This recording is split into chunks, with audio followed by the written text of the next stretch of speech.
Prayer house మరియు centre సంఘముల తరపున సకల మహిమకు ఘనతకు అర్హుడైన యేసుక్రీస్తు నామములో మీ అందరికీ నా శుభములు. ఈరోజు దేవుని వాగ్దానం 2వ సమూయేలు గ్రంథం 22వ అధ్యాయం 47వ వచనం.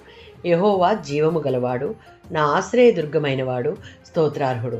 ఈ వాక్యం దావీదు రాజు తన జీవితాంత్యంలో పాడిన విజయ కృతజ్ఞతా గీతం. ఈ అధ్యాయం మొత్తం 18వ కీర్తనకు సమానమైనది. దావీదు సౌలు రాజు చేత, ఫిలిష్తీయుల చేత, అనేక మంది శత్రువుల చేత తీవ్రమైన ప్రమాదాల్లో పడ్డాడు. తద్వారా దీర్ఘకాలికంగా హింసను అనుభవించాడు.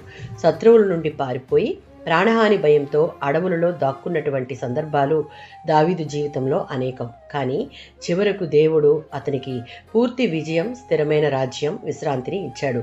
ఆ సందర్భంలో దావీదు తన జీవిత కాలంలో దేవుడు తనకు ఏ విధంగా రక్షణ, భద్రత, విడుదల ఇచ్చాడో ఆ అనుభవాలన్నింటినీ సాక్ష్యంగా దేవునిని స్తుతిస్తూ రాసిన గీతం ఇది. యెహోవా జీవము గలవాడు అనగా దావీదు దృష్టిలో దేవుడు విగ్రహంలా మౌనంగా ఉండేవాడు కాదు అని, సజీవుడు అని, ప్రతి పరిస్థితుల్లో పనిచేసే దేవుడు అని. నా శైలము అనగా బలము, ఆశ్రయము, స్థిరత్వం అన్నీ కలిసి కదలని దేవుడు అని. స్తోత్రార్హుడు అనగా మనము చెల్లించేటటువంటి స్థుతులకు, ఆయన గణపరచుటకు ఆయన మాత్రమే అర్హుడు అని. ద్వితీయోపదేశకాండం 32వ అధ్యాయం 4వ వచనం.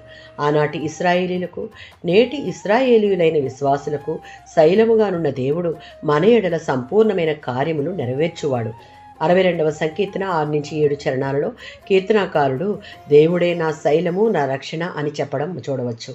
1 కొరింథీయులకు రాసిన పత్రిక 10వ అధ్యాయం 4వ వచనంలో ఆ శైలము క్రీస్తుగా మనం ఇక్కడ చూడవచ్చు. విశ్వాసులంగా మన కష్టకాలంలో శైలమై ఉన్న దేవునిపై ఆధారపడి వ్యక్తిగతంగా సజీవుడై ఉన్న దేవునిని ప్రకటించే ధైర్యంతో జీవించగలిగితే మన చుట్టూ శత్రువులు ఉన్నా దేవుడు మన ప్రక్క నుండి మనకు విజయాన్ని ఇస్తాడు.